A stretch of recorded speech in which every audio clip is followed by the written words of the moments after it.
Yo, yo, yo, what is going on, everybody? It is great to have you with me. Welcome to SKOL for Days, the first ever after a Vikings victory. Why'd it take so long, Vikings? I know it's the 0-3 Carolina Panthers. So let's not hang a banner. That's true. We're not hanging no banners, but at the same time, we got a W. We are no longer one of the three, or it would have been two, teams without a victory in the 2023 campaign. So at the end of the day, we are happy. No, there's no two ways about it. We are happy. Here, now I got the screen right. How's my sound doing, ladies and gentlemen? I had some issues with that at the start of the pregame yesterday, so put it in the chat and tell me that my sound is okay and that I'm not sounding like I'm on AM radio. While I'm doing that, let me get some shout outs to the people in the building already. First one of the night goes to the Mellow Show. What's going on? Mellow Show's going to be on with me and Dave tomorrow night. Sub up that gentleman. You see him a lot on One Bar and Lupagus. Thank you for joining me, Mellow. I very much appreciate you. We got my SKOL brother Gary in the building. What's up, my SKOL mates? What's up, Gary? I appreciate you. Chad coming out hot with one of my themes tonight. Tank job over. Time to crush the league's favorite team. That's going to be a tough one. It's going to be a tough one. Not impossible, but it's going to be a tough one. We know it's going to be tough. Gary says, bring it. SKOL for life. Barber in the building. What's going on, Barber? I appreciate you. So that kid, what is going up? What is going up with you, man? What up, y'all? Victory Monday. Let's bleep and go. SKOL Mafia, my guy. What's going on? One of the original OGs to the channel, the McAndrews. What is happening with you? I'm so happy to see you guys. I'm so happy that we are talking about a damn victory. Okay. Now, again, are there pluses and minuses? You know, what's good for the goose? As in this season, good for the gander, as in the future. Who knows? But we're not finna talk about that right now. We want to celebrate this victory. We're not going to get on our high horse like we just beat the 49ers, the Chiefs, the Eagles, the Cowboys, you know, the good teams in the league right now. But we got a victory. Sounds fine. All right, cool. Thank you. I appreciate that. The single greatest YouTube, Twitter, Facebook, MySpace handle of all time, My Worthless Opinion. Shout out to My Worthless Opinion, because your opinion is rarely, if ever, worthless, especially on my channel. 5x5. Not sure where you're going with that. That's 25 by my math, but what's up, Dave? Shout out to Dave in the building. Great show by Dave and Tyler tonight. They probably could have gone for 2 hours. I think Tyler was like, you know what? I could keep going, but I better cut this short because we almost out of time. But thanks as always for joining me, my brother. I appreciate you. We got the young buck in the building, JJ Vikings. What's going on, nephew? Good to see you as well. A couple of good videos that my nephew, surrogate nephew, of course, put out here since that Vikings victory. So go on and check out that channel as well. Glad you're back. We're so glad we won. Absolutely. You never be mad about a win.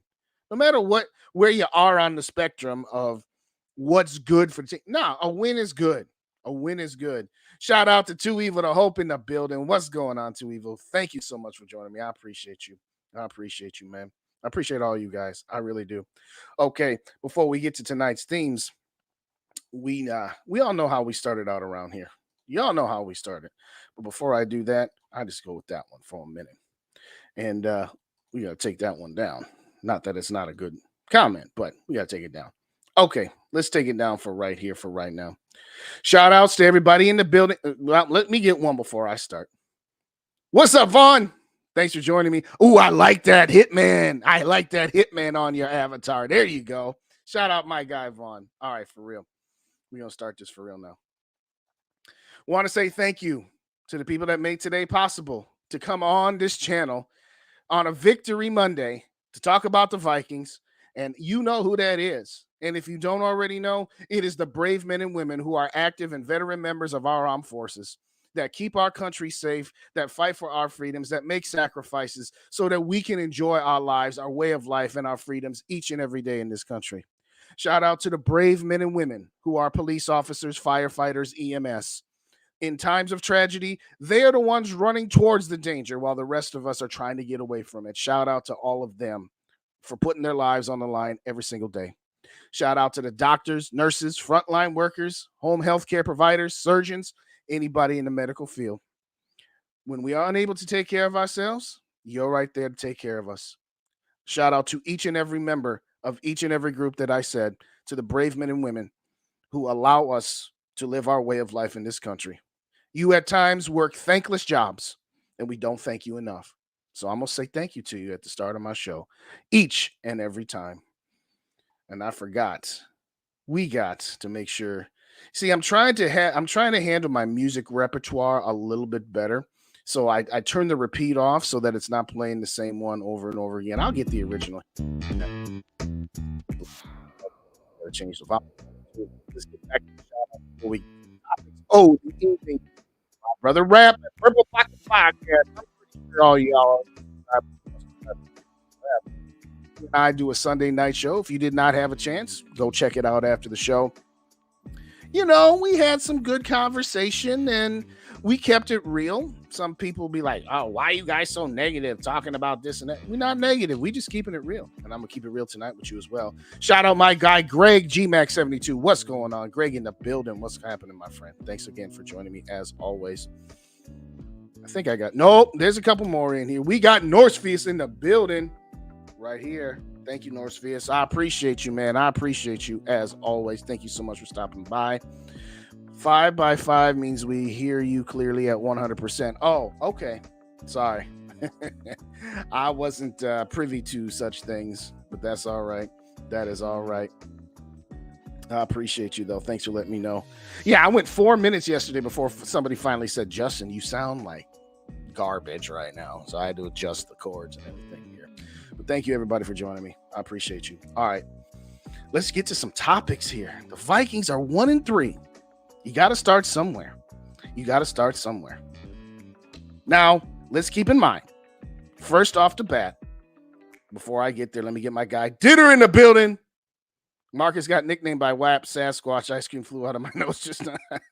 I was calling him Davin Poop the whole time. I got to stop with the Davin Poop thing. I can't say it anymore. Not after yesterday's game, but we'll talk about him here in a minute. But anyway, circling back here. You saw the thumbnail tonight. And that said, defense does the job. You can't start anywhere without hit the halls of fame. Harry the Hitman brought it back to 2017 yesterday, ladies and gentlemen. Woo-hoo-hoo. If this dude does not win Defensive Player of the Week, there ought to be a congressional investigation. Okay, maybe not. But what else can you say about this guy? I mean, just the 3 sacks alone is ridiculous. That's ridiculous in and of itself. But the forced fumble on one of those sacks that led to the Vikings defensive touchdown, the defense on the whole gave up 6 points yesterday and scored 7 themselves.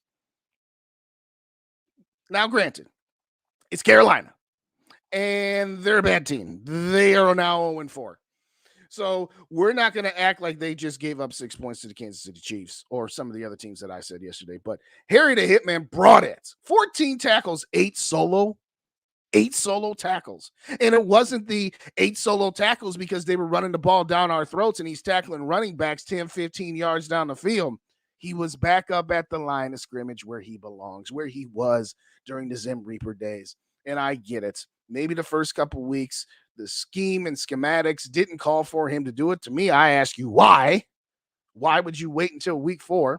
I get it. Lower competition. So he felt to bust it out. But there are not enough good things to say about Harrison Smith. Now, going into the season, I'll admit when I'm wrong, or I'll admit when I change my mind on a topic.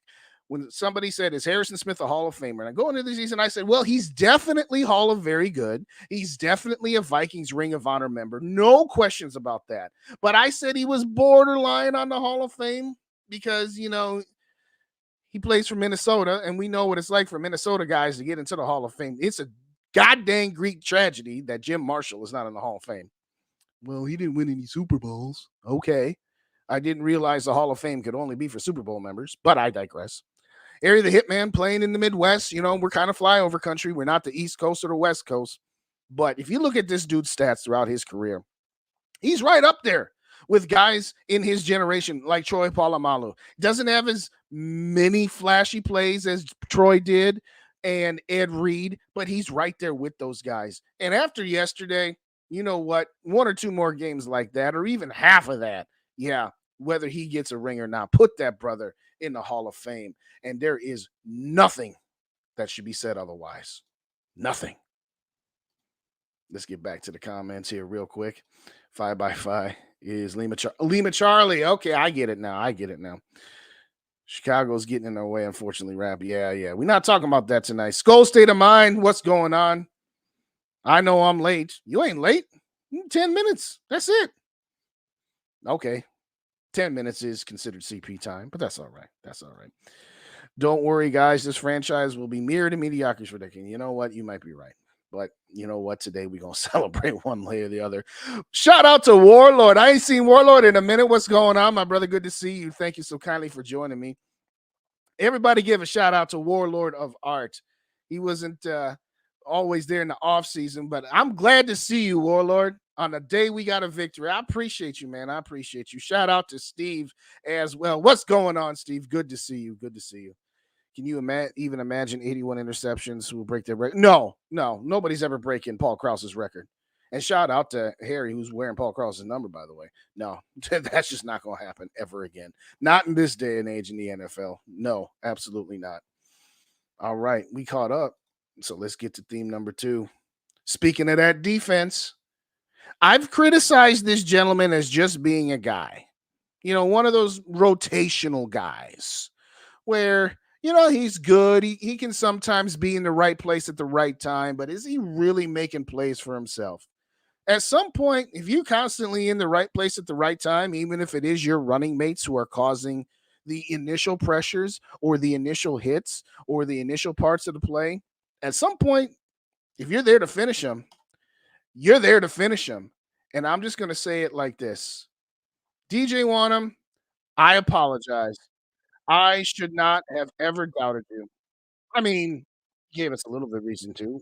Had like 9 sacks in a 7-week stretch where everybody else was doing the work and you were falling into it. But at the same time, let's give DJ Wanham his props, ladies and gentlemen. Let's prop this boy up here.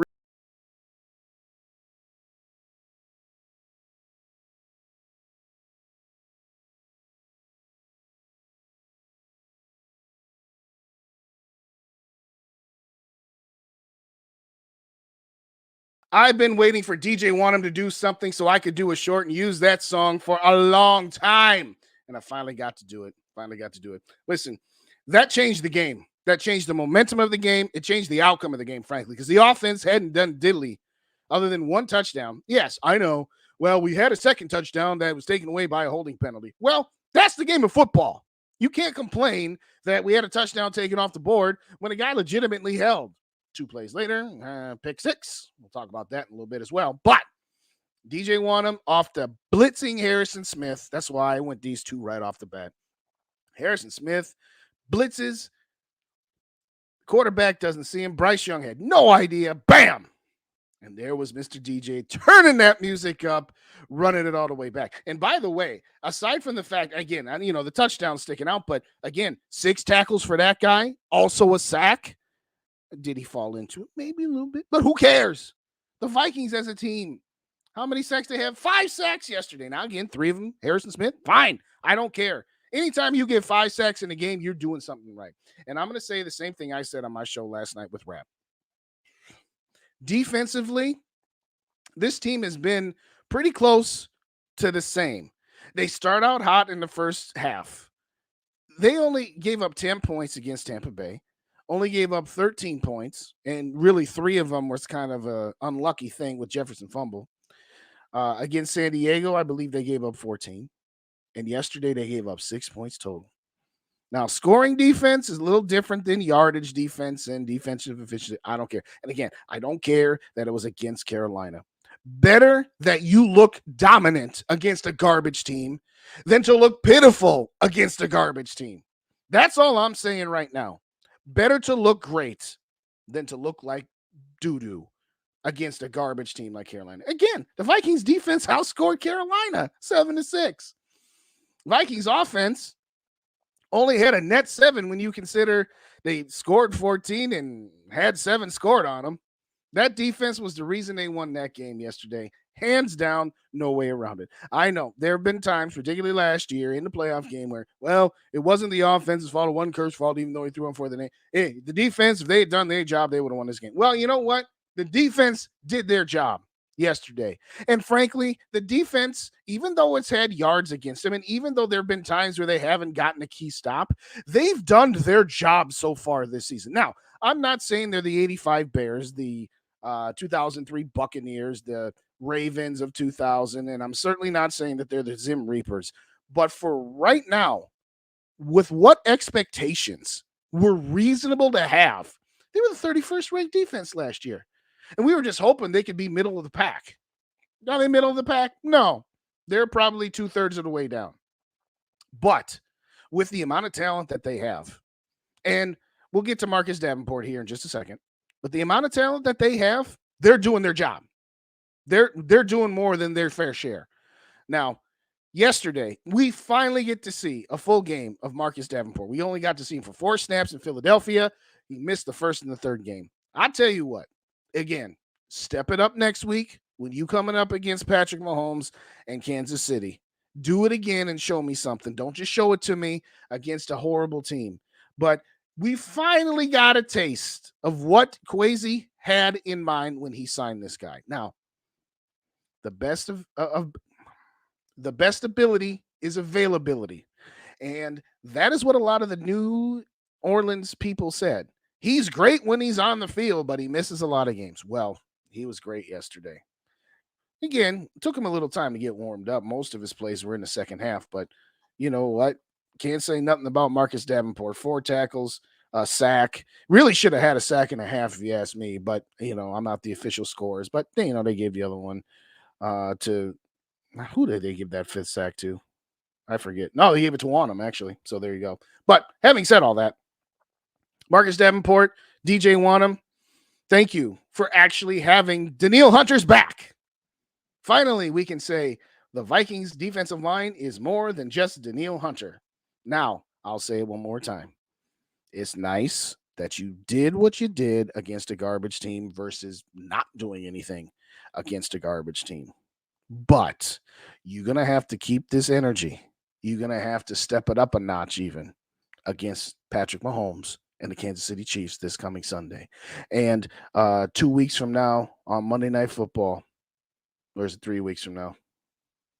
Yeah, 3 weeks from now on Monday Night Football. You're going to need to bring it against the 49ers because their offensive line is tight. Their offensive line is what we dream of. So you're going to need to do it. And guess what? If you can do this against the 49ers, I'm not calling for the upset yet. I might be the punk and I might be the curmudgeon. I'm not calling for the Vikings to upset the 49ers just yet.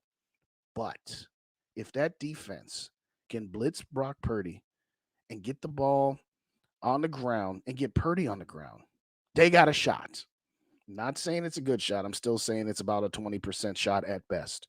But they have an opportunity to actually, somebody asked me the other day, we got 2 of the next 3 games against the next 3 games are Kansas City, Chicago, and San Francisco.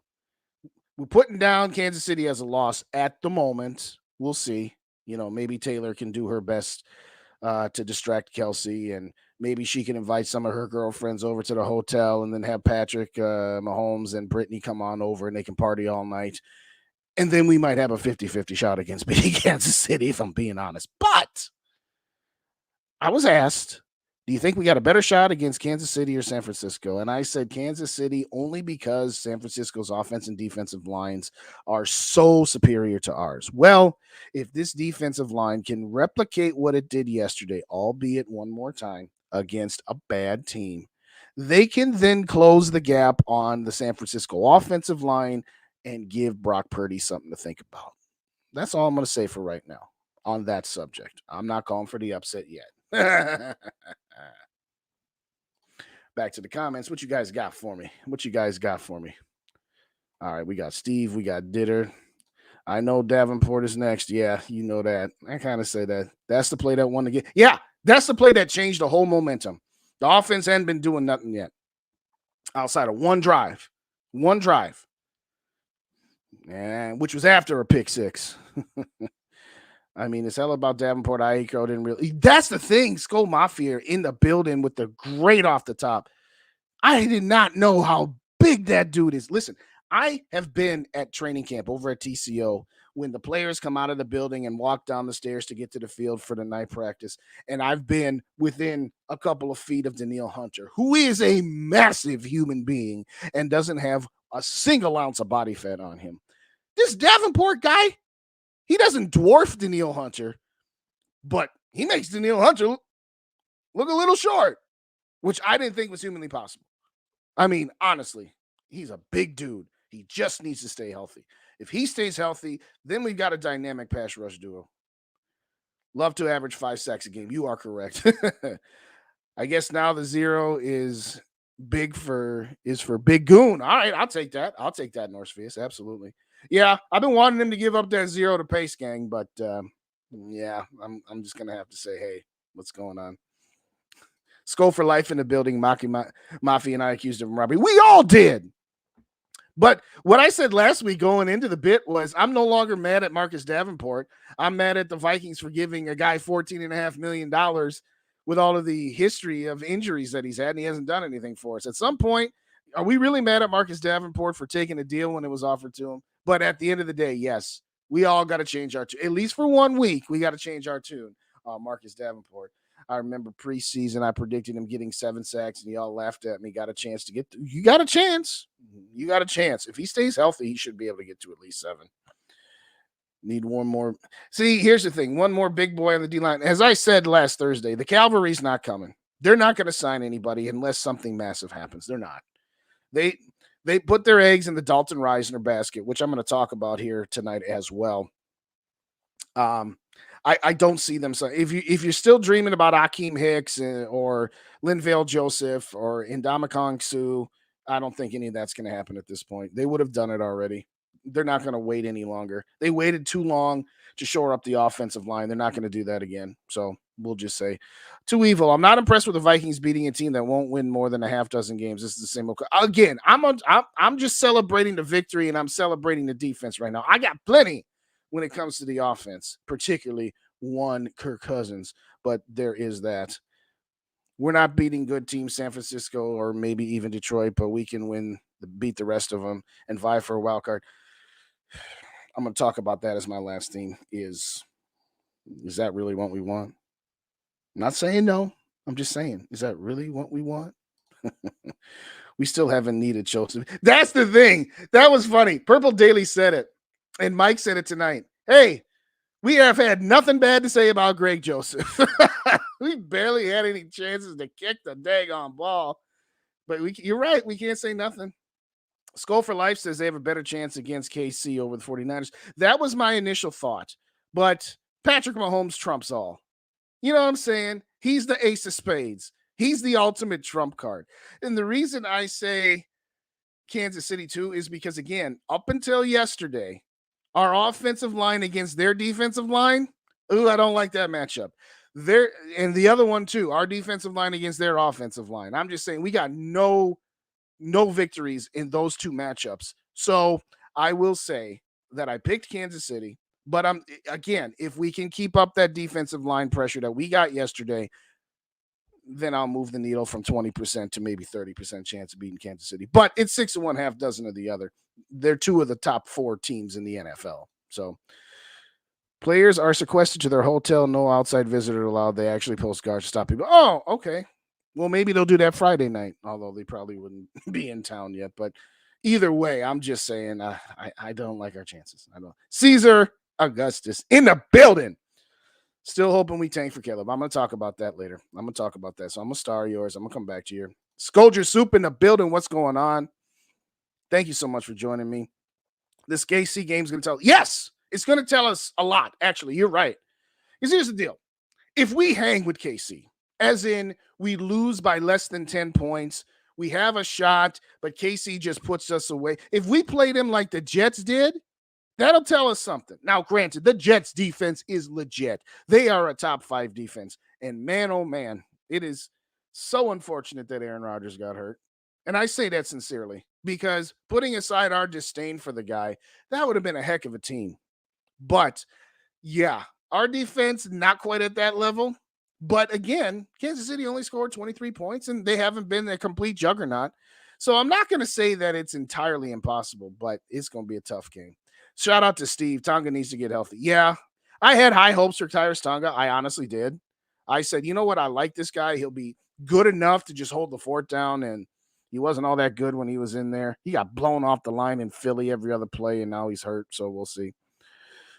Caleb Williams is going to be a Bear. Gosh, I hope not. Please, no Caleb Williams to the Bears. Please, no. Oh, gosh. Oh, October. Yeah, Kirktober. We're going to talk about him. Greg says, hey, a wild card isn't what I want. I want quarterback of the future and some young pieces of the ball. Yes. Thank you. I'm going to touch on that later. So I'll bring yours back. October 15th, right, Gary? SKOL for life. Hope you can make it. What? Oh, y'all got something going on? All right, cool. Shout out Blowfishes. What's going on? Why do you think Eric Smith wasn't used as he was against the Panthers in the first 3 games? A couple of reasons. One, your competition level was a little lower yesterday. You were going up against Philly. You were going up against, so you're talking about Jalen Hurts, talking about Justin Herbert, and to a certain extent, you know, Baker Mayfield's a little underrated. He's just like one notch below prime Kirk because he makes more mistakes than Kirk does, but he also takes some chances sometimes. But I will say that they were probably not comfortable with the scheme yet to just be blitzing Harrison Smith all the time and leaving the secondary on island. Listen, they made their choice to not let Jalen Hurts beat them, and they destroyed us in the running game. And you can make the argument that, well, why didn't we bring Harrison Smith down? Well, then we might have gotten destroyed in the passing game. I think that with Justin Herbert and Jalen Hurts, that they were just so afraid of getting beaten. They probably said Bryce Young's not going to beat us deep. Bryce Young had some good passes yesterday. He had some nice third down conversions. I'll give Bryce Young. Everybody say, oh, Bryce Young's a bust already. No, he's not. 25 for 32 for 200 yards is nothing to sneeze at. Is it anything spectacular? No, but outside of Adam Thielen, what does that guy got? So I think Flores said, you know what? I don't have to worry about getting beat over the top with Bryce Young. So I'm going to put Harrison Smith in the role that he's used to, or that we're used to seeing. SKOL Mafia don't say that they're getting Caleb and Harrison Jr. Oh my gosh. The Bears might actually have something if they get both of those guys. Jets kept them in the game until the end. Yeah. Again, our defense not quite at the level of the Jets, but we'll see. Shout out Bandino in the building. We have to double KC's tight end and stop the run. If we protect the ball, the Vikings win. If we protect the ball has been the theme for the last 3 weeks. 11 turnovers in 4 games. That's just a slight amount under 3. I'm just saying, at some point, we got to stop telling ourselves if we protect the ball. Because it's one thing after another. It's guys fumbling. It's Kirk throwing interceptions, being late on the ball, this, that, and the third.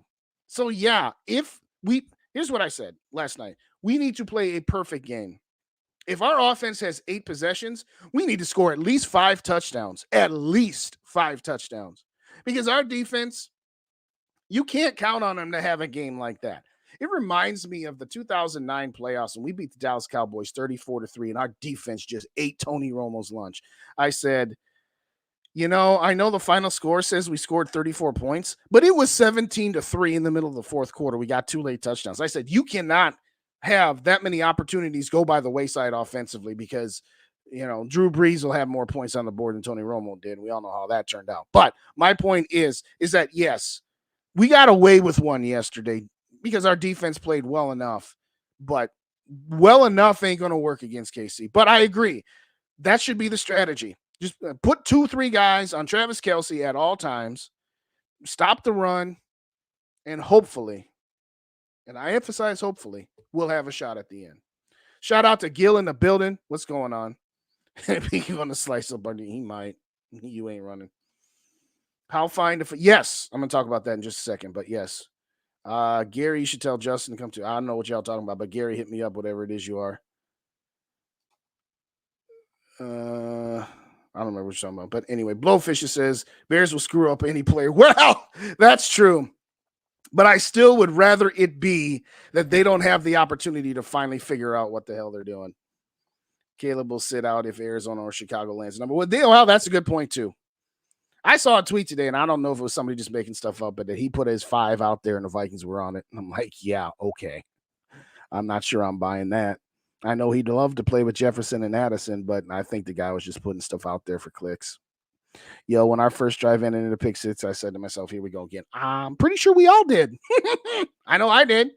I'm like, are you serious? And here's the thing about, I'm going to get to that in a second. I'm going to get to that on my thing after I get the shout outs going here. What's up, Mick? Is Kirk gone yet? No, he's not. And we'll just leave it like that for now. But yes, Madison Ingram, no matter what happens, do not deserve the abuse over social media. No, that's absolutely true. Absolutely true. We're just going to leave that one alone because I don't want to get on a rant. And I would probably get on a rant if I did. So, no, let's not do that one. Who's the other one? Another song I downloaded. Where'd it go? Oh.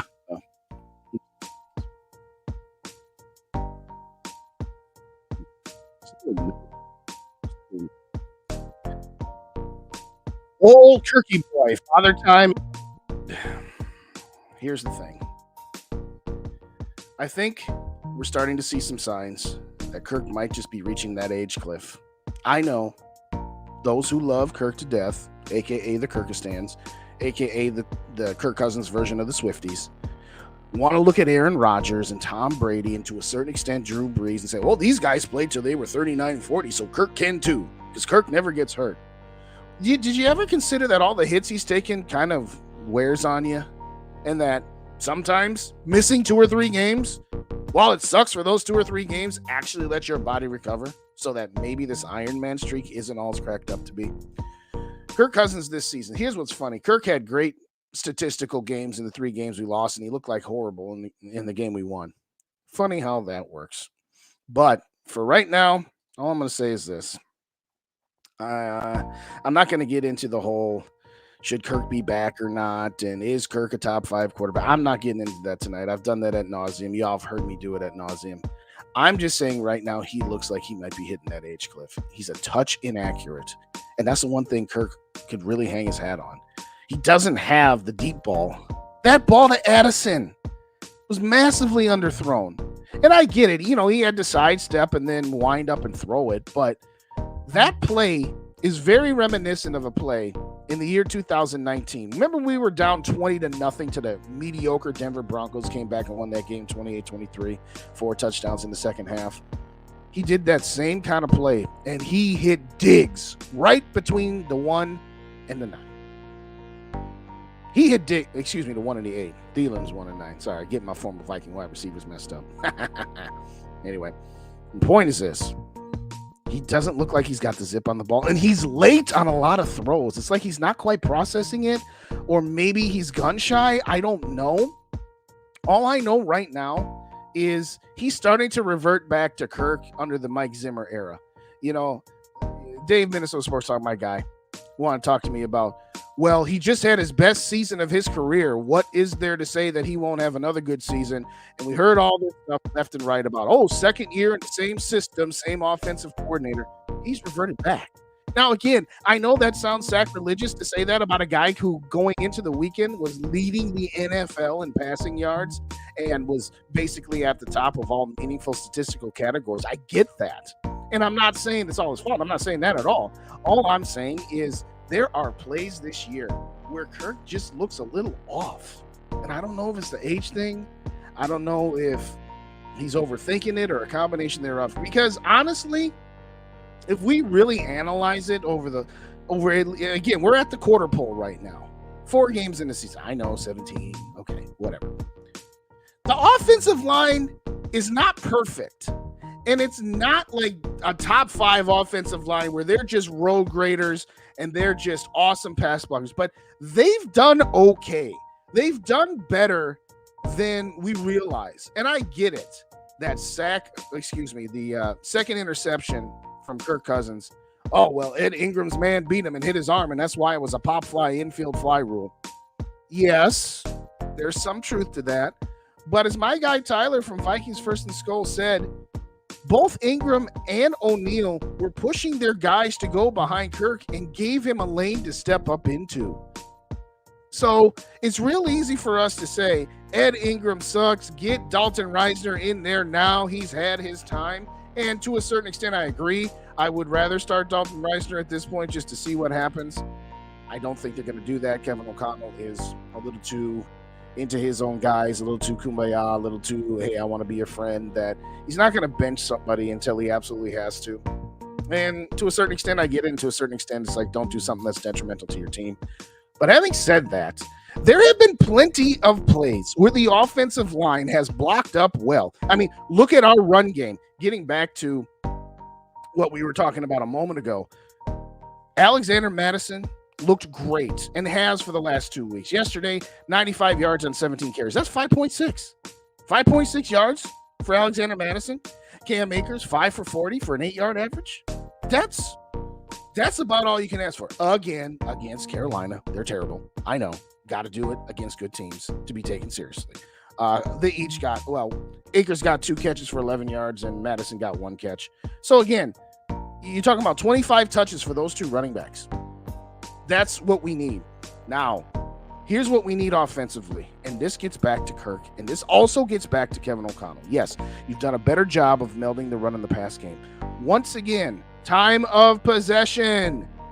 Once again, we're getting killed. I think we might be dead last in time of possession in the entire NFL. I didn't look it up before we started here. I should have done that. But honestly, can we just for one game, and by the way, if you're really serious about trying to beat Patrick Mahomes and the Kansas City Chiefs, you better win time of possession and keep Patrick Mahomes on the bench. We need to do better. Too many 3-and-outs, too many wasted opportunities, too many turnovers. Kevin O'Connell, you're the head coach. Clean that mess up. Kirk Cousins, you're the quarterback. You're the leader. What's going on with you, dude? It's just like you're not quite there. I'm not saying you don't care. I'm not saying you're garbage. I'm just saying he's just a little bit off. Is it Father Time being undefeated? Is he falling off the age cliff? I don't know. But I do know this. Kirk's going to need to have the game of his life if he's going to beat Patrick Mahomes. I'll remind people, Patrick Mahomes has defeated 30 out of the 31 teams in the NFL that he doesn't play for. Obviously, he's never beaten Kansas City, of course. But he was injured the last time the Vikings played him 4 years ago, and we lost to a backup quarterback because that's what the Vikings do. But you think Patrick Mahomes isn't motivated to get that last crown jewel to say he's beaten every one of the other 31 teams? Kirk, your defense only going to be able to do so much. As great as they played yesterday, their defense can only do so much. You got to ball out. As I said, if you get 8 possessions, you got to score at least 5, if not 6 touchdowns. The defense might have a quarter or two where they make some plays, where they get off the field, force Kansas City to punt, or hold them to field goals. But you got to take advantage of every opportunity you get. And I know that's not entirely fair to say that he and the offense have to be near perfect. You're right. It's not fair. But it's the only way you're going to win. It's Patrick Mahomes and the Kansas City Chiefs. So, Kirk, take your day off tomorrow. Spend the time with your wife and family. And come back to work Wednesday to have the game of your life. Pretend it's the New Orleans Saints playoff game. I don't care what you got to do. Pretend it's the Indianapolis Colts where you're down 33-0. What is it about Kirk that he always just, once he gets down like 14, 17 points, then something just clicks. And he just says, F it. I just got to go and I just got to play loose. Kirk, you're allowed to play loose in the first quarter. You're allowed to play loose when you're up. That's the one thing about yesterday. I almost forgot. So DJ Wonnum scores that touchdown. The Vikings up 14-13. You're like, okay. We got some momentum. We got the lead for the first time in the game. Let's go. Right? Okay. You get that touchdown. And everybody's jumping and screaming and yelling. Your defense gives you a 3-and-out. Okay. And the Vikings go right down the field, 4 plays, 51 yards, touchdown, JJ. And JJ does the he's too small thing. Okay. Your defense, it gave up a 6-minute drive, but ultimately it was only for 33 yards and they punted the ball. I know some of it was penalties, whatever. So now you get the ball back. And if I recall correctly, there was 8 minutes left in the fourth quarter. This is your opportunity to step on somebody's throat. I mean, go down, get a field goal, make it a 2-possession game. Just run your 4-minute offense.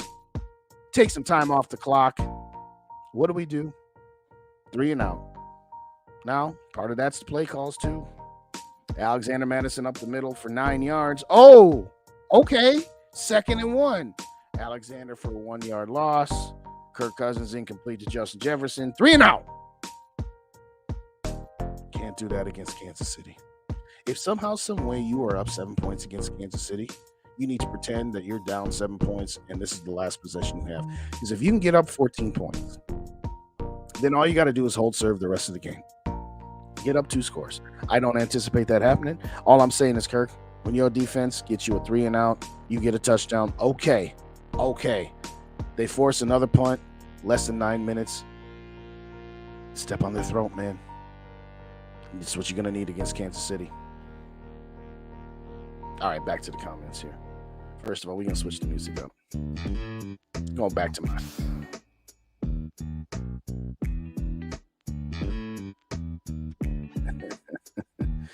Yes, North VSL, I did tell the coach, if you draft me, I'll go play baseball. That's very, very true. Getting back to the Caleb Williams thing, talking about, if the Bears or the Cardinals have the first pick, that's a touch too loud. Let's get it back over here. Dylan in the building. What's going on? Let's get a winning streak going in BKC. You know what? I'd love to see it, man. I'd love to see it. Don't know that that's happening. G-Mac and Caleb play baseball.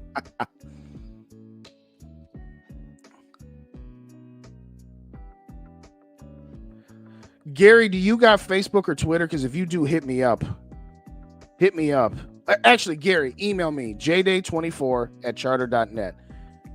And then we can email or text. I'll take a look at it because I can't remember which weekend that is if I have my daughter or not. You might be right. If that's not the weekend, though, I'll figure out a way I can do it. I'll figure out a way if I can. I appreciate you coming back, Dylan. I appreciate you, man.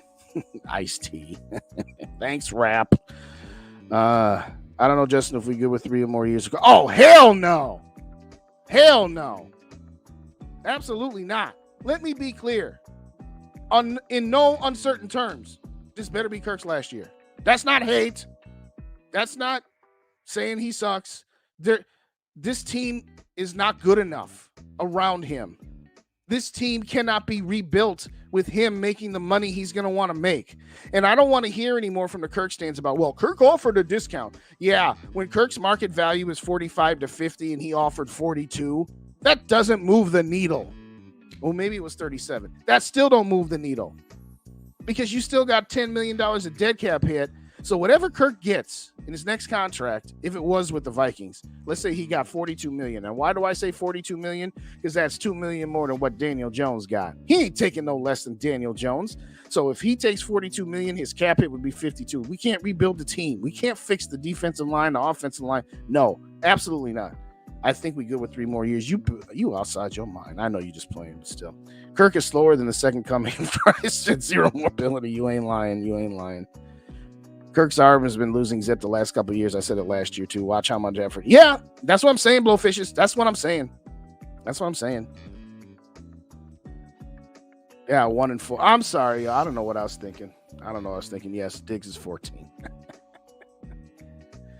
Kirk is too high maintenance and too highly paid.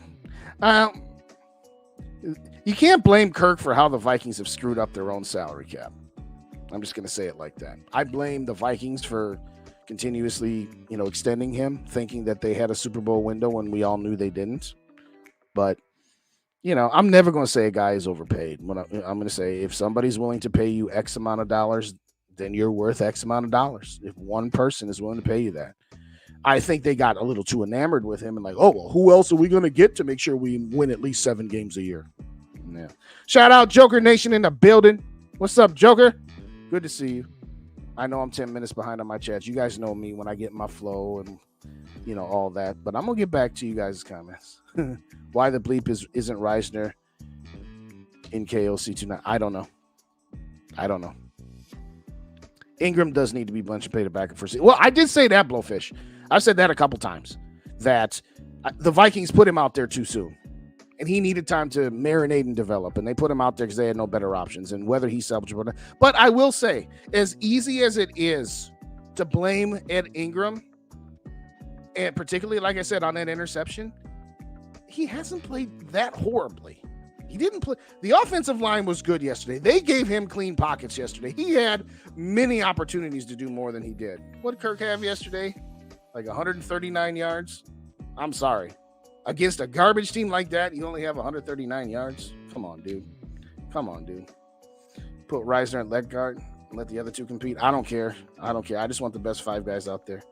I think Schlottman's a real issue. You want to know what the real issue is I don't think Garrett Bradbury is going to be back anytime soon. Gary, I got your mess. I got you, Gary. So I'll hit you up later after the show. And what I'm doing right now is I had one more banner, and I don't think I put it in there. I'm pretty sure I didn't. What the heck were you thinking, Justin? What were you thinking? So I'm going to sidetrack, and I'm going to look at your comments while I get this last one in there because I think y'all going to like that one. We'll see. Ed is getting the blame. Yeah, Ed's getting all the blame, yeah. Mahomes is going to dice up the vote. Probably too evil. Probably. I'm holding on to hope. That maybe they can maintain some level of professionalism and some level of what they did. Shout out Frozen North in the building. Hey, what's going on? Background beats, yes. The problem is that it's a 2.5 minute ditty, and when it's on repeat for an hour, it does kind of get monotonous. So it's kind of one of those deals where I like it and whatnot, and I need a little something to kind of keep me not so much motivated, but keep me level. I need to be kept level sometimes. Sometimes I get to be a little too not level. I don't know what I did with it. I'm gonna be mad at myself too because I thought, I can't find it. So this is what it's like for you, Dave, when you say file not found. But anyway, I think Cleveland stepped it up. So far, he's been good.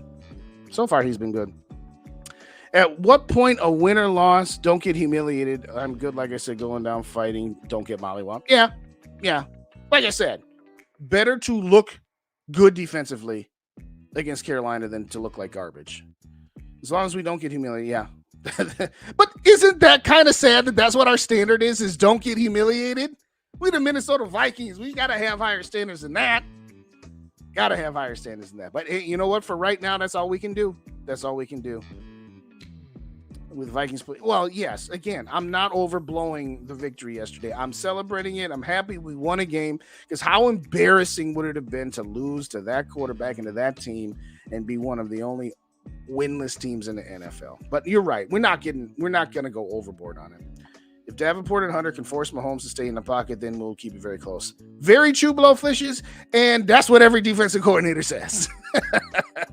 Like I said, Mahomes is the ultimate trump card. I know, Chris Collinsworth.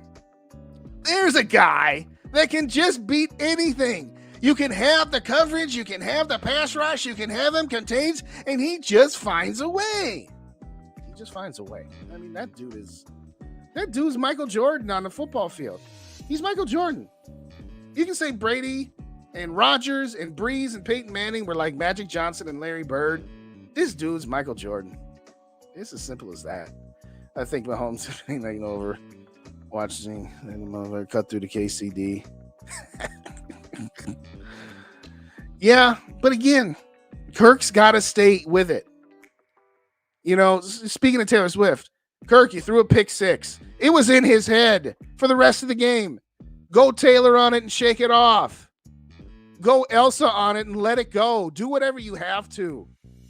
I like this. Shout out Sarah in the building. Pretend like you're down 27 points. Yeah, I said that earlier. Pretend like you're down. And then you start throwing effort balls. And you stop caring about possibly screwing up. That's what he's got to do. Do you think KC fans probably see us as a trap? No, I don't. Because KC has been in too many close games. If KC had beaten the Lions by like 10 points, right? And then who they played the second week? Oh, they played the Bears, and they just absolutely destroyed the Bears. So, and then, last week the Jets are a good defense, though. Let's give some credit to the Jets. But no. Oh, and they beat the Jaguars. And they struggled with the Jaguars. They only beat the Jaguars by 8 points. So let's say they beat the Lions by 10, and let's say they beat the Jaguars by 10, and then they blow out the Bears by 31, where they pulled their starters in the middle of the third quarter. And let's say they blew out the Jets, like, I don't know, 27-10. Then I could see them looking at this as a trap game. But they still got their own messes to clean up. They lost by a point. They won by 8 points. They won by 3 points. And then, they won by 31 against the awful Bears. So, no, I don't think – well, I suppose if you're asking me if their fans do, well, fans always look at things differently than the team does. But, no, I don't think they're going to be I don't think they're going to be looking past us. They're coming – it's a road game. They're coming to our house. As I said earlier, Patrick Mahomes has never beaten the Vikings. He's only had 2 opportunities to play him, and he was injured that game. Patrick Mahomes is going to be like, no, I want to cross this off my list just in case. He wants to get this off his list. So, no, I don't think the team is anyway. Vikings are 30th in time of possession. All right, tied with Pittsburgh. I knew they were low. And guess what? The defense is going to get worn out at some point. At some point, they're going to get worn out. The way Akers runs remind me a little bit of that Scotty Graham. Yeah, I feel you on that. Caleb Williams has a list he doesn't want to play for. How do we know we ain't on that list? Well, we don't. People just assume that because he went to college with Jordan Addison. Well, and again, the Vikings might not be in the best situation right now. But as a quarterback of Caleb Williams' stature, to have your buddy Jordan Addison and, oh, by the way, some guy named Justin Jefferson. Yeah. We're on his list. I was joking. I know you were joking. I think Ice-T don't want Kirk extended. Yeah, you are correct, Sarah. I want him extended about as much as you do. Trade his ass. We need draft cap. Well, again, if the Vikings hadn't given him the no trade clause, then maybe. Oh my gosh, Frozen North. You absolutely right. Y'all seen Mike J. Cousins mega fan account on the Purple Daily Comments? Yes. I muted him. I blocked him. I blocked his ass.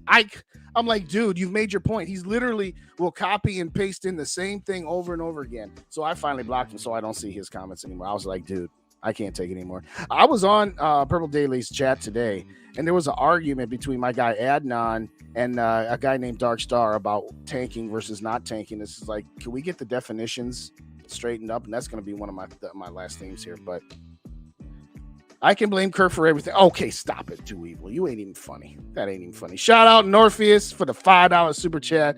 If Kirk wants to take the pummeling, let him for one more year after we draft a franchise quarterback more. No, I've got my opinions on it, and we'll talk about it in a minute as we get to the last one here.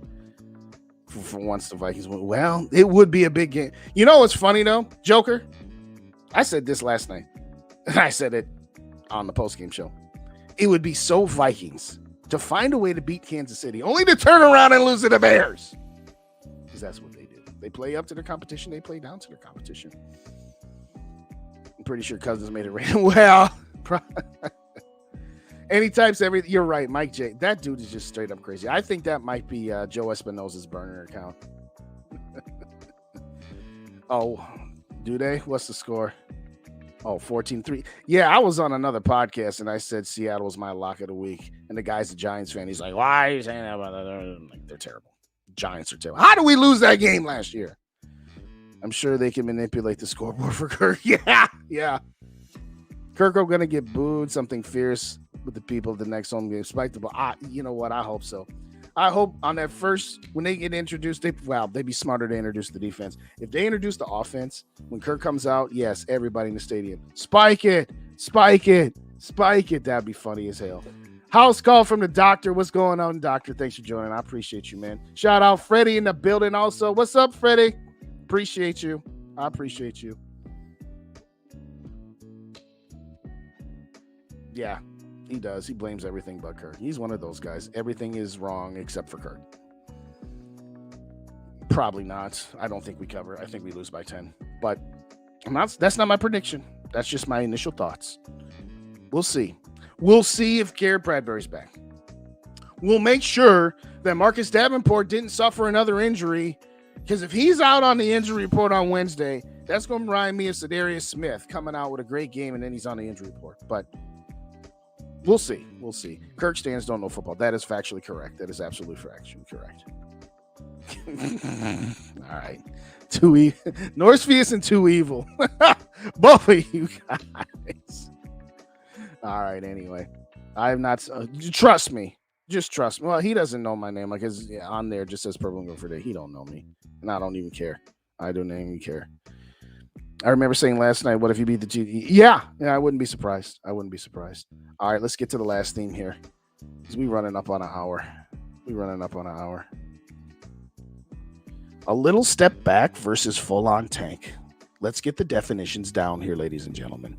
Because we got this civil war arguing about should the Vikings tank or not. All right, let me start out by saying this. A full-on tank is trading all of your valuable assets and burning it to the ground. And even those of us that are desperate to be in a position to be able to take a franchise quarterback of the future, none of us want a full-on tank. You want to know what a full-on tank is? That's getting rid of Harrison Smith, Danielle Hunter, KJ Osborne, Kirk Cousins, and Justin Jefferson. Okay? That's a full-on tank. Getting rid of Jefferson, Cousins, Osborne, and all the other guys I said. That's a full-on tank. Taking a step back would be like this. If you're 2-5 after 7 games, which at the moment is what we anticipate that they're going to lose to the Chiefs and the 49ers and that they're going to beat the Chicago Bears and they're going to be 2-5. At that point, you are 1 week and 2 days away from the trading deadline. If you're 2-5, it might be Katie bar the door at that point. It would have been Katie bar the door had they lost yesterday. But alas, they didn't. Okay, taking a step back, like in baseball, you get the baseball trade deadline, and you got 4 or 5 guys on your team that are in the last year of their contract, and they're not going to be re-signed. So you take them to market, and you trade them for some assets. Nothing wrong with that. That's not tanking. That's saying I've got an asset that's about to expire that I'm about to scrap because I'm not going to put anything more into that asset, and getting something of value in return. If you're running a business and you got a piece of machinery that has a 5-year useful life, and after 4 years, you're saying to yourself, well, do I want to keep this for 1 more year and then scrap it when I'm done and then just pay straight up for another piece of equipment? Or, you know what? I still got 20% resale value in this thing. Selling off an asset in the last year of its usefulness is not tanking. It's not. Guess what? If you're 2-5 and you've made the decision, we're not going anywhere, trading Danielle Hunter isn't tanking. It's doing the smart, fiscal, responsible thing to do. That's what it is. Trading Harrison Smith. And again, I hate saying that right after Harrison just had the best game of the year so far and best game in a couple of years. If you could get a 4th-round pick for Harrison Smith after you're 2-5, you'd be a fool not to take it. If you can get a 2nd or 3rd-round pick for Danielle Hunter after being 2-5, you'd be a fool not to take it. And everybody want to talk about, well, we got a 5-game stretch against Green Bay, and then Atlanta, and then New Orleans, and then Denver, and then Chicago, of which, going into the season, I said you should win 4 out of those 5 games minimum, if not all 5. All right, so if you're 2-5 and you go on a 5-game winning streak, and by the way, what has this team shown you that it has the capability of going on a 5-game winning streak so far this year? I'd love for somebody to tell me how they think this team is capable of going on a 5-game winning streak. But let's just say they do. Well, then you're 7-5 into the bye week, and let's say you beat Vegas, and then let's say you're in a close game and maybe you beat Cincinnati or maybe even lose that game. So you're 8-6 going to that last 3 games against Detroit, Green Bay, and Detroit. Oh, well, this division, you might only need 9 or 10 wins because this division's garbage. And if you win the division this year, what does that get you? A 1st-round loss. Again. So, yeah, if you're 2-5 and you trade off Danielle Hunter, Harrison Smith, KJ Osborne, Ezra Cleveland, that's not tanking. Now, some people are going to say, if you found a way to trade Kirk Cousins, that's tanking because you're trading away your starting quarterback. Not really. The Vikings have shown you by not extending Kirk Cousins that they're not tied to him right now. They are not married to him right now. This very well could be, and in my opinion, should be Kirk Cousins' last season here. If you let Kirk Cousins walk, you'll get a 3rd or 4th round compensatory pick in the year 2025, mind you. If you let Danielle Hunter walk, you're going to get a 6th round pick at best because of his age. No, I did that backwards. Kirk Cousins, if we let him walk, the best you can get is a 5th round pick. And the best you can get for Danielle Hunter is a 4th-round pick. That's the best you can get if you let him walk. So, no, it's not crazy to say if you're 2-5. And dare I say, if the unthinkable happens and you lose to the Chicago Bears, yeah, start trading off your pieces. And if Kirk Cousins says, I don't want to go nowhere, okay, Kirk, you negotiated a no-trade clause in your contract, and you have every right to exercise that no-trade clause. But we're not re-signing you next year. I know you don't want to move your family, and as is your right. He has the right to that. I'm not taking that away from him. But what I am saying is, Kirk, we're going nowhere. We're not bringing you back. Give us a list of teams that you would waive your no-trade clause to. Let's get you to a contender. And then your agent can start working with them to say, hey, you want to trade for this guy? If you do, we're going to need a new contract for him before we accept it. And if Kirk says, no, I want to stay here the rest of the year. If you're 2-5 or 1-6, I don't care that you got 5 supposed winnable games. That's the soft part of our schedule, Justin. Hey, guys, you know that those other teams, the Packers, the Falcons, the Saints, you know what they're saying right now? We get the easy part of our schedule because the Vikings are on it. We can say all we want. We think that's the easiest part of our schedule. They're saying the same thing to us. At some point, you 2-5, 1-6. I hope that's not the case. I hope we beat Kansas City. I do. And I hope we beat the Bears because I hate losing to the Bears almost as much as I hate losing to the Packers. Not quite, but almost. One thing we have in common with the Packer fans. One thing we have in common with Packer fans. The Bears still suck. Hate losing to the Bears. Their fans talk trash for no reason.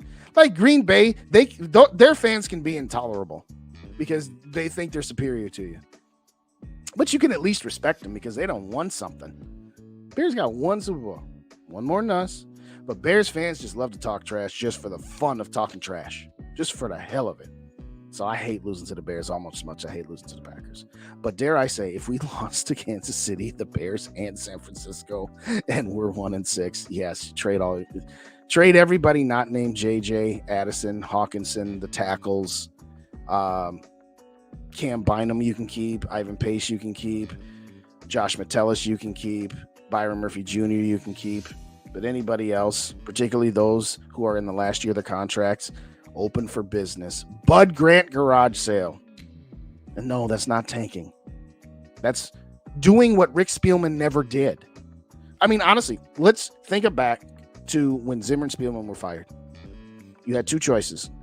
We're going to keep on keeping on and see if a new coach can get something more out of these players. And yeah, we got to the playoffs and we had a great regular season. It was a lot of fun with all those heart attacks we had. And I had a great time taking my daughter to that Colts game. I loved it. It was a great experience for all parties involved. But what did it really get us? Not much. First round exit.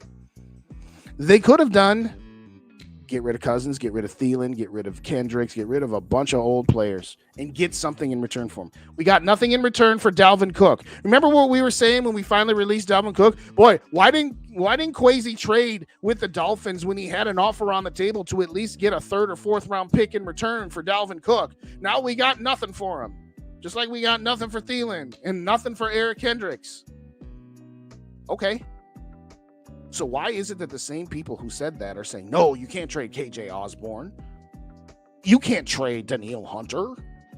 You can't trade Marcus Davenport. You can't trade Kirk Cousins. If you're 1-6, yeah, you can. Again, let me be clear. I don't want that to be the case. I want the Vikings to beat Kansas City and Chicago, get back to 500 so that even if you do lose to San Francisco, 3-4 is where I had them when I did my predictions. 3-4 is where I had them after 7 games. If we got back to 3-4, yeah, keep running. Absolutely. And I know you're going to say, well, just 3-4 versus 2-5. Yeah, at that point, you don't have any margin for error. If you beat one of those two teams in Kansas City and San Francisco, you've bought yourself some margin for error. You've bought yourself another ticket to the dance, so to speak. So no, it's not tanking. It would only be tanking if you sold off Justin Jefferson. That is the only way trading off pieces in a lost season, or what would appear at that time at 2-5 or 1-6 to be a lost season. So no, that's not tank. So stop saying, oh, the Vikings shouldn't tank. What kind of fan are you? You want to tank. I don't want to tank. I want to get something in return for players I know are not going to be here next year, which is what we didn't do with the aforementioned players I just mentioned. Thielen, Cook, Kendricks. Could you imagine if we had traded those guys last year? We would have some more picks. And then maybe we could have traded up to get a franchise quarterback or a quarterback of the future anyway. But don't tell me I'm a bad fan that if we're 2-5 that I don't want. We were 1-5 in 2020. What did we do? Oh no, we're not trading Riley Reef for a 4th round pick, even though he wasn't coming back the next season. We weren't trading Kyle Rudolph for a 5th or a 6th round pick. We're going to give Kyle Rudolph a contract extension for way more than market value because we're so loyal. You were 1-5 and you scrapped your way to a 6-4 record in the second half. Big deal. 6-4 over the second half. That's like the Lions last year. Now you can say, well, the Lions have carried that momentum. Okay, what did the Vikings do with that so-called momentum after going 6-4 and finishing 7-9? Oh, wait, they went 8-9 the next year. And both years they were eliminated with 2 on the second to last game of the season. But that's what the Wills want. They want to be competitive. They want to be in it until as long as they can. I'm just saying, ladies and gentlemen, all I'm saying is that, yes, I want the team to continue to try to win. But man, oh man, if we come back to earth, again, we celebrating this victory against the Panthers.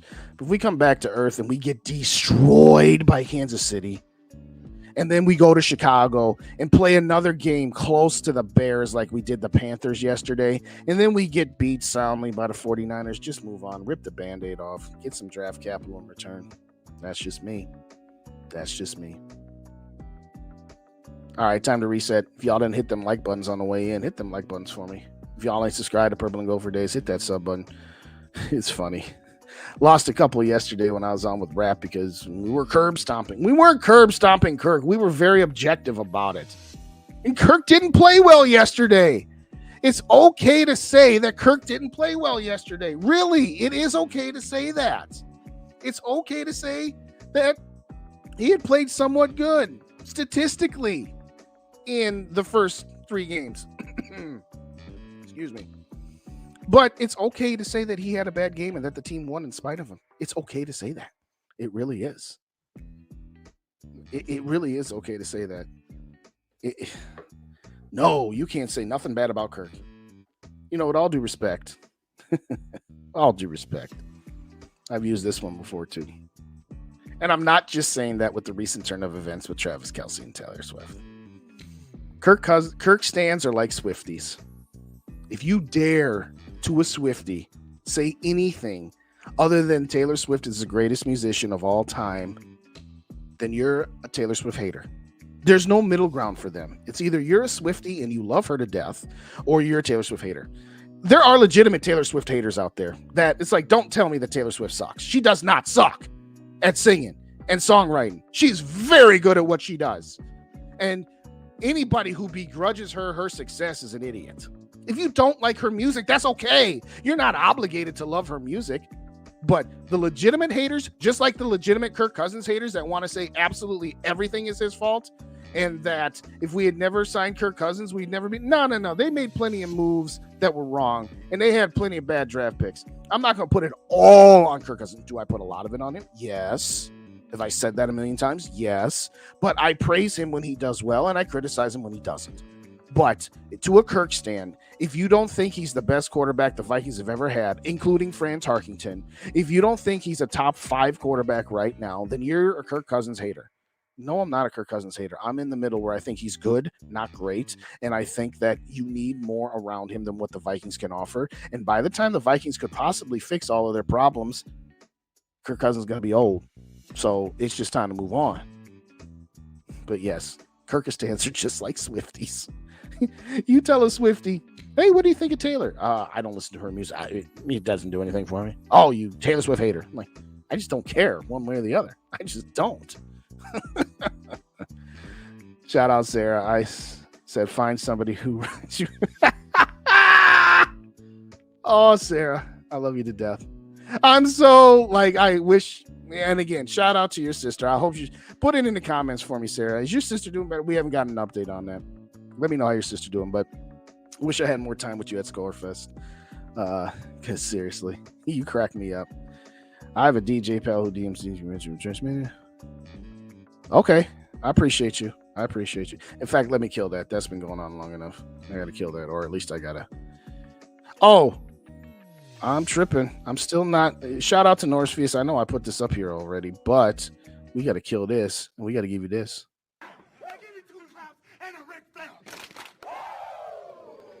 Appreciate you, Norsefius, as always. Okay. The double shot. All right, enough of that. There we go. Back to the comments. How bad would fans be pining for Lance to start after a KC loss had we traded for him? Getting Jared out to determine if he's a backup isn't a bad idea. I totally agree with you, Ditter. I've said it before. I'll say it again. If you're 2-5, you tell Kirk, where do you want to go? Oh, you don't want to go anywhere? Okay. Well, where you're going is the bench. We're putting Jaron Hall in for the last 12 games because we got to see what we got. This run is over. So tell me again where you want to go. And Dave last week was like, that is so distasteful and so disrespectful and so disrespectful to all the other players on the team. Bullshit. All due respect to my guy. I love my brother Dave. That's Dave from Minnesota Sports Talk, mind you. Bullshit.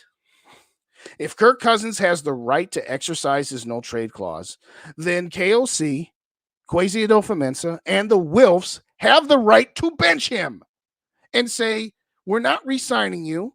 They have the right to tell him that now.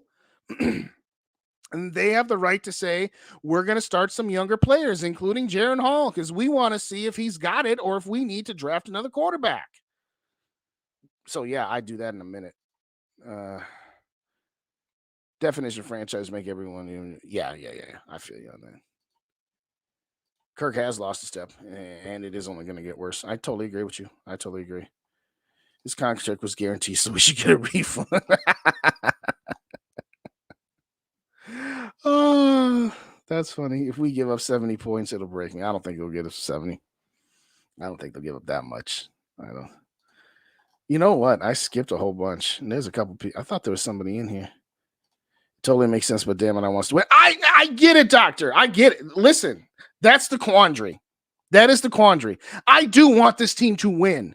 I don't want this team to go 1-16 because there's only so much I can talk to you guys about as I'm finally getting the hang of this content creation. And after about a year, I don't want to be talking about a 1-16 team. First of all, if it's going to be that bad, make it 3-14 and get 2 wins over the Packers, but put us in position to get one of the top tier quarterbacks. I know. I don't want.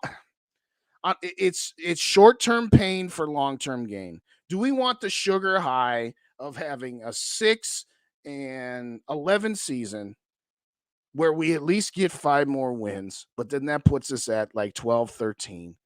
Or do we want to just live poor, pay off our bills, and then start to live not poor again afterwards? I know, Doctor. It's tough.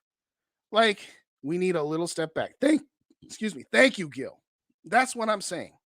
Taking a step back to clear off the salary cap mess, to get rid of older players and to restock on draft picks. Yeah, it would be painful. But I'll tell you what, to the Doctor and everybody else in the building right now. At some point, if I told you right now that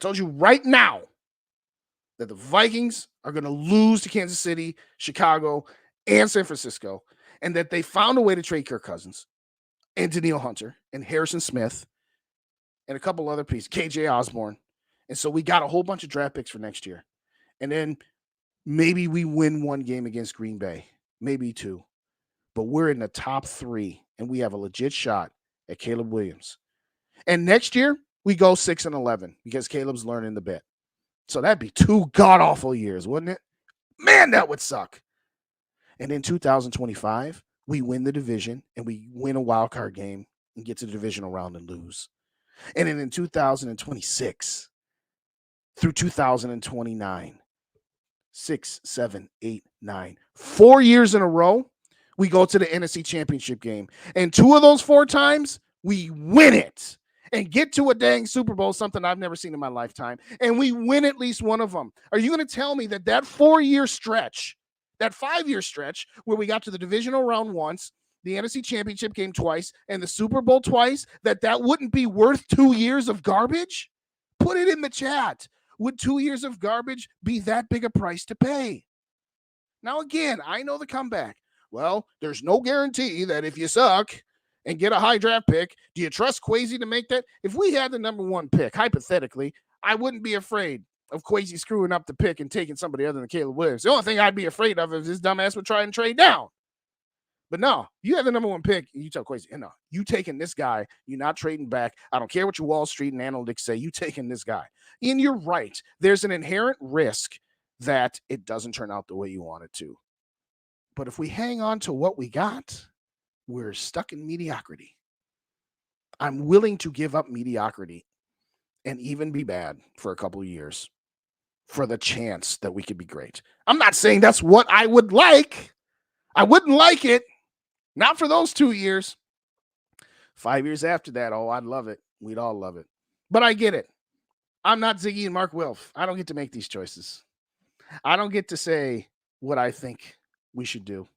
I get to say it on YouTube, and you guys listen to me, and that's about it.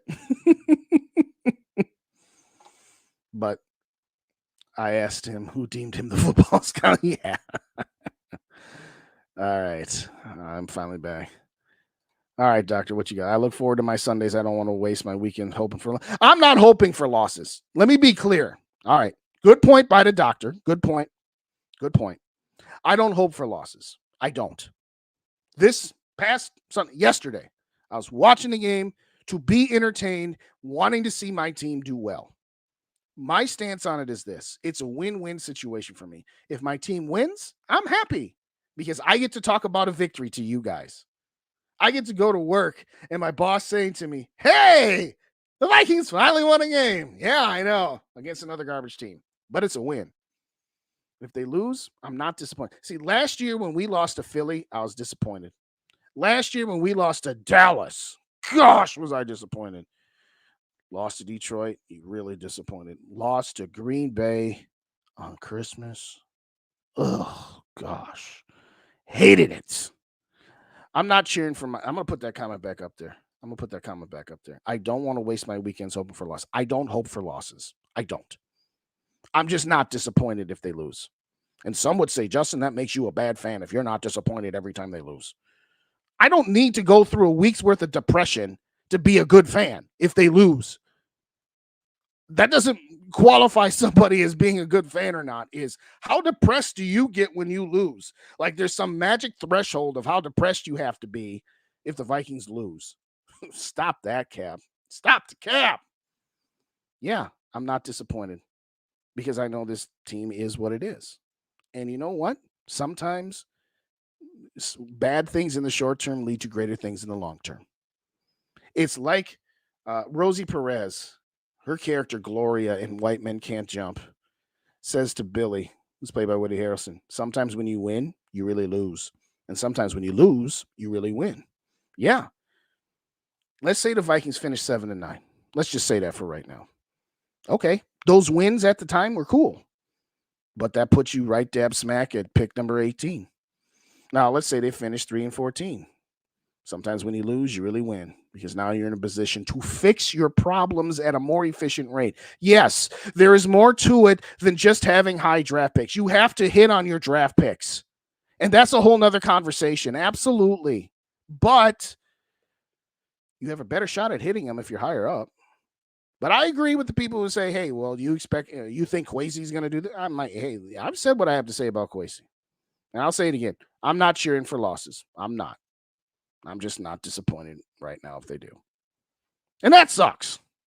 I'd rather be in the spot where I was last year, where I was disappointed 4 times. Well, 5 times, including the playoffs. I'd rather be in that position. Absolutely.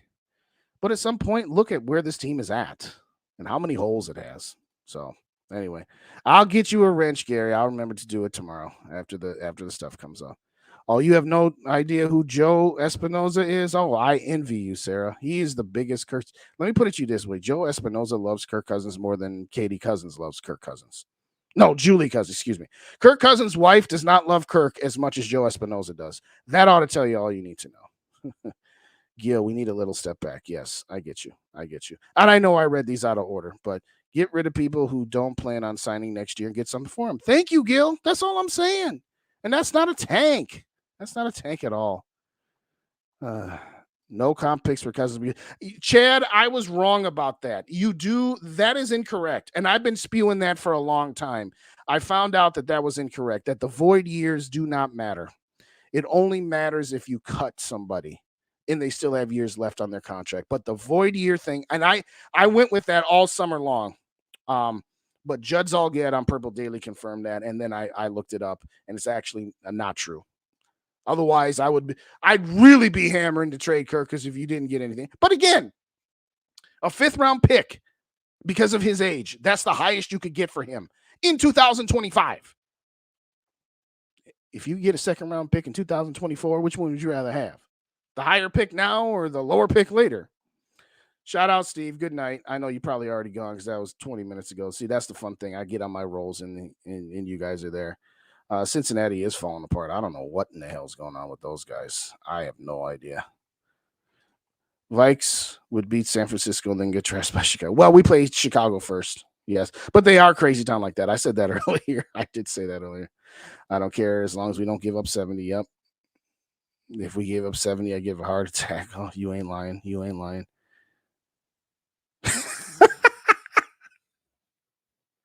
Oh, Frozen. I'll salute you to that one.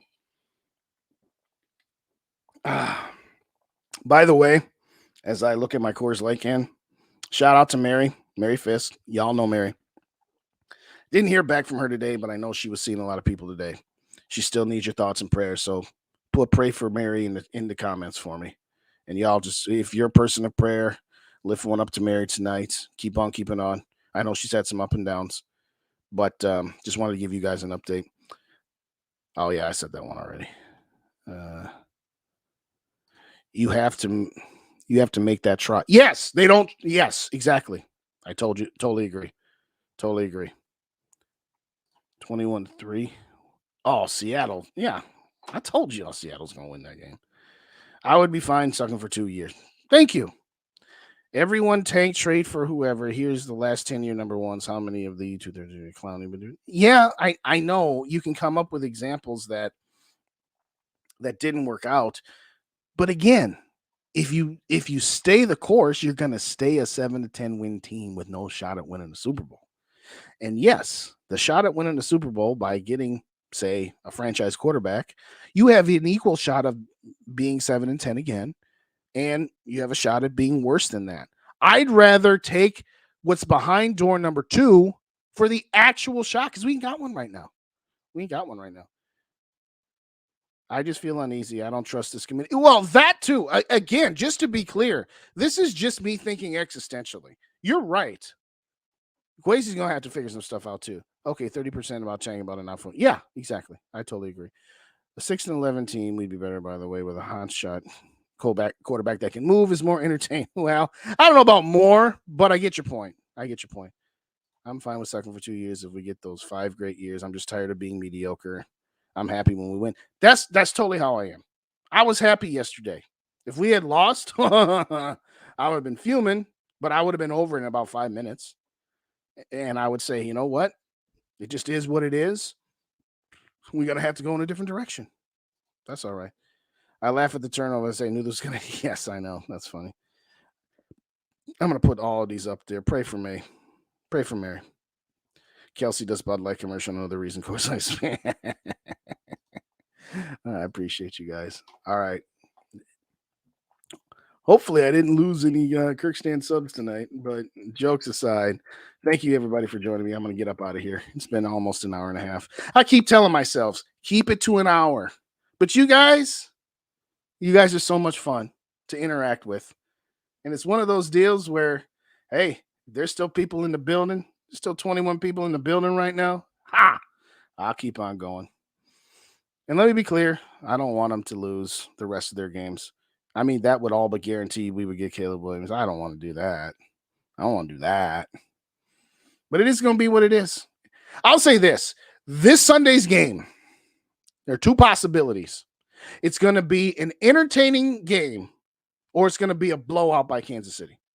And the reason I say that is every daggone time Tony Romo and Jim Nantz are calling our games, we get destroyed. And yeah, that's who's calling us.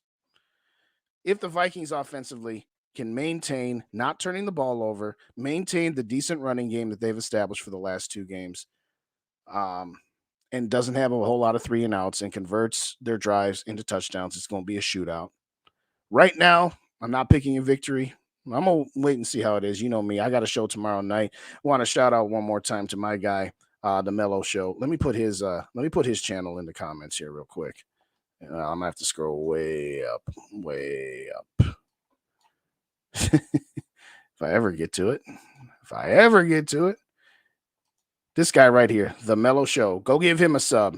If y'all rocking with Purple and Gold for days, rock with the Mellow Show too. He's going to be on tomorrow night, 6:30 Central Time with me and Dave. It's going to be an interesting conversation. He's a little more pro Kirk than I am. We'll just call it that. He's a little more pro Kirk than I am.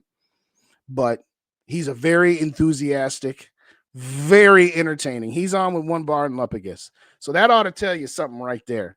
We love our guys, One Bar and Lupagus. And the Mellow Show is on their channel on every Wednesday night, giving like a 3 minute soliloquy. He's a good dude. So give that guy a sub. Again, the Mellow Show. It's as simple as that. You know what? I'm going to get his link. Hold on.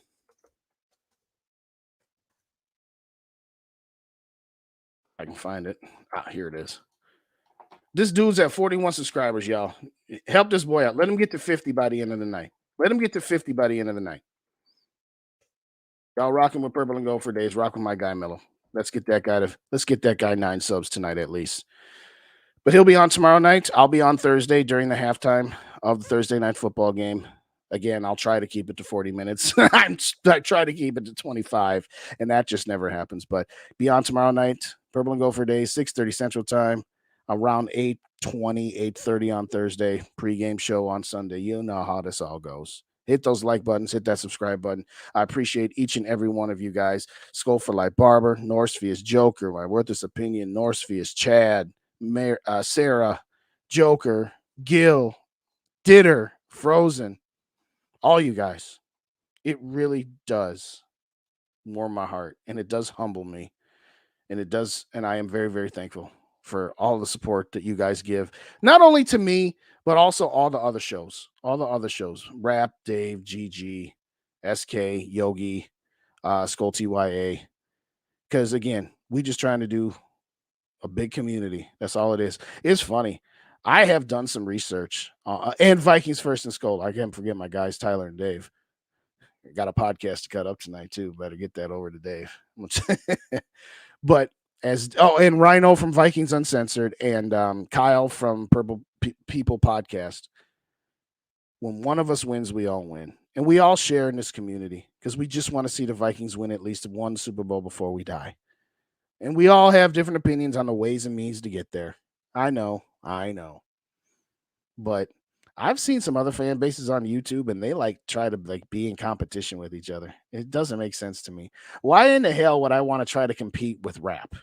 That doesn't make any sense because Rap would destroy me. Why would I want to try to compete with my brothers Dave and Tyler? No, I'm joining forces with those guys. I'm not kidding. I saw a couple of other ones and they're just fighting each other. Shout out Dave Thibodeau in the building.